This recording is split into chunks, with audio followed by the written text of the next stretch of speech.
이 강의의 메인 주제인 퇴행성 관절염과의 차이점을 보시면, 퇴행성 관절염은 연골이 나이가 들어서 변형이 생기는 병입니다. 보면 이 연골, 뼈와 뼈 사이에 있는 연골 부위가 나이가 들고 자꾸 힘이 가해지면서 닳게 되고, 이 뼈를 보호해주는 연골이 닳다 보니 뼈가 노출이 되고 뼈에 손상이 오는 게 퇴행성 관절염입니다. 류마티스는 면역이 관절을 공격해서 생기는 거고, 퇴행성 관절염은 나이가 들어서 많이 쓰다 보니까 노화가 돼서 생기는 것입니다. 그래서 얘는 연골부터 변형이, 그러니까 손상이 되기 시작하고, 류마티스는 연골, 뼈, 연골 싸고 있는 막 가릴 것 없이 다 염증이 나타나서 변형이 오기 시작합니다. 이런 식으로 이건 무릎 관절인데, 뼈와 뼈 사이에 있는 까만 부분이 관절이고 연골이라고 말씀드렸습니다. 이쪽 부분의 까만 부분은 두께가 적당히 유지가 되는데, 이 부분은 거의 맞닿다시피 이렇게 까만 부분이 줄어들어 있습니다. 연골이 많이 다른 상태고, 보호해주는 연골이 없어지다 보니까 동그랗게 이쁘던 뼈가 이렇게 뾰족하게 튀어나오는 퇴행성 관절염의 모습을 보이고 있습니다. 관절이 아프다는 의미에서 관절염이란 것은 동일하지만 전혀 다릅니다. 류마티스 관절염은 자가면역 질환이고, 퇴행성 관절염은 머리에 나는 흰머리, 얼굴에 생기는 주름, 그런 것과 같은 퇴행성 변화, 퇴행성에 의한 질환입니다. 퇴행성 관절염의 증상은 이것만 보시면 류마티스랑 크게 다를 게 없네 라고 생각할 수 있습니다. 걸을 때 아프고 뻣뻣하고 붓고, 심하면 열감도 나고, 이것 때문에 움직이지 못하고, 이것도 류마티스의 증상이지만 보시면 주로 무릎 관절이나 고관절 같은 큰 관절로 나타나게 됩니다. 무게가 가해지는 부분이 아무래도 많이 사용이 되고 손상이 빨리 오기 때문이고, 주로는 척추, 무릎, 고관절, 그리고 손에도 오기도 하는데, 이제 손 많이 쓰시는 분들이 주로 많이 생기기도 합니다. 다시 생기는 부분을 잘 보시면 류마티스는 빨간 부분이 관절염이 생기는 부분입니다. 척추는 거의 잘 안 생깁니다. 목 맨 윗부분을 제외하고서. 허리가 아파서 류마티스 관절염을 의심을 한다는 것은 실은 맞지 않는 것이고, 주로는 이런 손목이나 손가락 같은 관절, 물론 무릎에도 올 수가 있습니다. 여기도 관절이기 때문에. 근데 퇴행성 관절염의 경우에는 본인의 목이나 이런 그 상체 쪽 무게를 다 짊어지고 있는 허리 쪽에도 퇴행성 변화가 오고, 고관절, 무릎 같은 큰 관절 쪽으로 주로 생깁니다. 무게가 제일 많이 가지는 엄지발가락 쪽에도 잘 생기고요. 손에도 생길 수가 있는데, 류마티스랑은 좀 다르게 류마티스는 가운데와 뿌리마디 손목에 생기는데, 퇴행성은 끝에 마디와 가운데 마디 정도까지, 그리고 엄지손가락을 많이 쓰시는 분들은 엄지손가락에 뿌리마디 있는 정도까지 퇴행성 관절염이 주로 올 수 있습니다. 보통 처음에 들어와서 손이 아프시다 하면서 진료를 원하시는 분들은 어디가 아프냐 처음에 얘기를 들으면 어느 정도 이렇게 가닥이 잡히는데요. 가운데는 안 아픈데 끝에만 아파요 하면서 이 사진처럼 이렇게 뼈가 튀어나온 양상의 관절을 보이게 되면 대부분은 퇴행성 관절염입니다. 그래서 이렇게 구별을 좀 할 수가 있고, 다시 차이를 보시면 퇴행성은 많이 쓰는 관절, 그리고 부은 관절, 부었다고 얘기를 하시는데 만져보면 물이 만져지는 게 아니라 뼈가 튀어나온 딱딱하게 만져지는 경우가 많습니다. 엉덩이나 무릎 쪽에 생기고, 손가락에선 손가락 끝마디, 주로 많이 쓰고 난 뒤에 아프고, 저녁 때나 아니면 자기 전에 아프고, 좀 쉬고 난 다음에 통증이 나아집니다.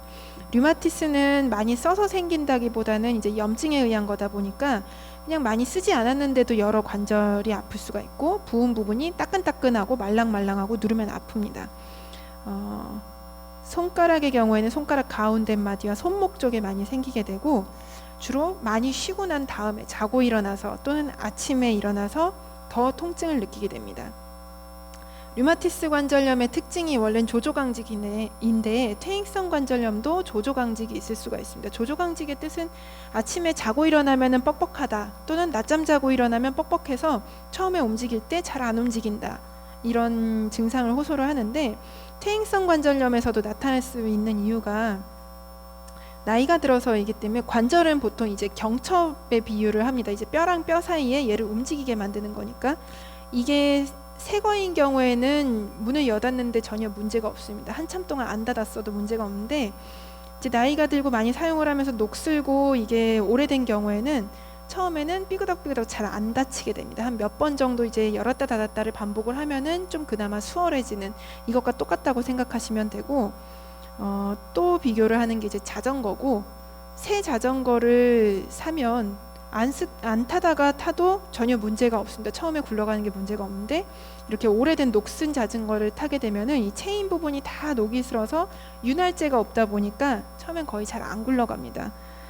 그런 거라고 생각하시면 됩니다. 또 한 가지 조조강직과 좀 헷갈리는 증상이 방아쇠수지가 있습니다. 조조강직은 그래도 관절 증상인데, 방아쇠수지는 어떤 거냐면 이제 자고 일어났는데 손가락이 안 굽혀진다. 근데 한꺼번에 다 그런 것보다 예를 들어서 뭐 엄지손가락 하나가 아니면 가운데 손가락 하나가 아예 구부러지지가 않거나 어느 정도까진 구부러지다가 더 안 구부러지다가 뚝 하고 갑자기 구부러지게 된다. 뭐가 걸리는 것 같은 느낌이 든다. 또는 손바닥 부분에 눌러서 아픈 부분이 있다 하는 경우에는 방아쇠 수지를 의심합니다.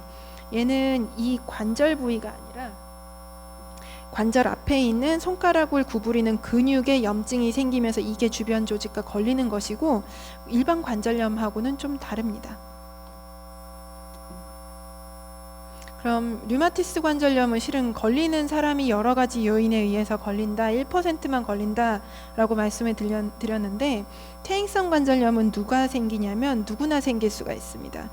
결국엔 나이가 가장 중요한 인자고 쓰면 쓸수록 나빠지는 것이기 때문에, 여자분들이 원래 관절은 나이가 들면 당연히 이제 노화가 되는 건 맞지만 주변에 받쳐주는 근육이 튼튼하면 좀 통증이 들어오게 됩니다. 근데 남자분들은 이제 근육이 많으니까 관절염이 좀 덜하지만 여자분들의 경우에는 근육이 좀 적어서 관절통이 좀 빨리 오게 돼서 여자분들이 위험 인자고, 반복적인 관절 충격을 주는 분들, 뭐 농구 선수나 뭐 축구 선수나 이렇게 운동하시는 분들, 이런 분은 나중에 노년에 근육이 다 빠졌을 때 관절염으로 고생하시는 분들도 많습니다.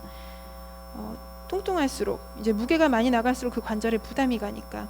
그리고 류마티스 관절염 같은 이런 관절염이 있었을 때 염증 때문에 이미 관절이 다 파괴가 돼 버려서 보호해 줄 수 있는 것이 없다 보니까 그 부분에도 퇴행성이 올 수가 있습니다.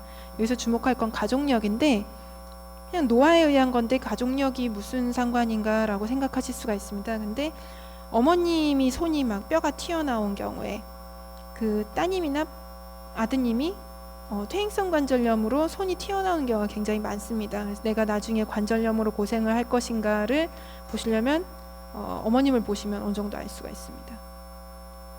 퇴행성 관절염의 치료 방법은 그냥 류마티스처럼, 제가 류마티스 관절염의 치료는 약물만 보여드렸었는데요. 퇴행성 관절염은 약물만으로 치료를 하는 것이 아닙니다. 심하지 않을 때는 운동하고 관절 보호하고 체중 줄이고, 많이 아프지 않으면 타이레놀 같은 진통제 먹고, 많이 아프면 이런 약들을 조절을 하고, 너무 아파서 일상생활이 불가능할 정도다라고 하면은 그 관절을 아예 포기하고 다른 것을 대체하는 인공관절 수술도 하기도 합니다.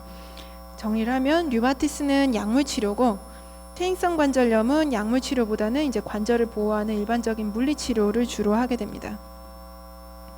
여러 가지가 있고, 저는 보통 이런 것들을 잘 다니실 수 있으면 좋지만, 만약에 잘 다니실 수가 없는 경우에, 특히 손만 생기는 경우에는 손은 이런 것들도 별로 효과가 없는 경우가 많아서 그냥 파라핀을 좀 하시라고 합니다. 이제 촌물이라고 얘기를 하죠. 그게 정 안 되면은 따뜻한 물에라도 담그게 되면은 좀 더 관절의 통증이 나아지게 되고, 자기 전에 좀 많이 썼다 싶은 날 좀 하고 주무시면 그 다음날 통증이 좀 덜해져서 걱정하시는 약을 좀 적게 먹을 수가 있습니다.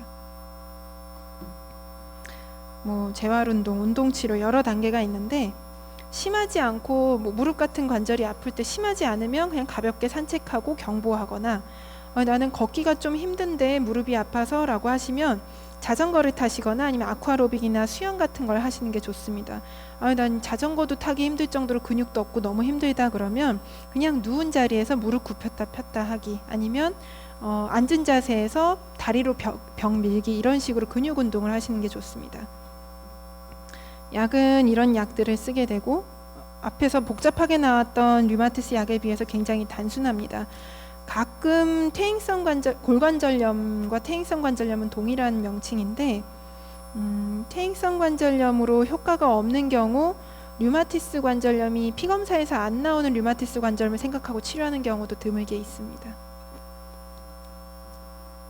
이렇게 관절을 보호를 했는데도 불구하고 너무 심해서 기능이 아예 없어져 버린 경우에, 걷기가 힘들거나 너무 심하게 오자가 된 경우에는 어쨌든 기능을 회복하기 위해서 인공관절 치환술을 고려를 하기도 합니다. 이건 정형외과에서 하시고, 보시면 너무 심하게 닳아서 이게 걸을 때마다 이게 뼈가 닿아서 아프다, 걷기가 힘들다 하는 경우에는 아예 이 부분을 잘라내고 그냥 대신 해줄 수 있는 관절을 집어넣게 됩니다. 그럼 이 공간이 확보가 되면서 통증이 많이 줄어들고 운동성이 좀 늘어나게 되고요.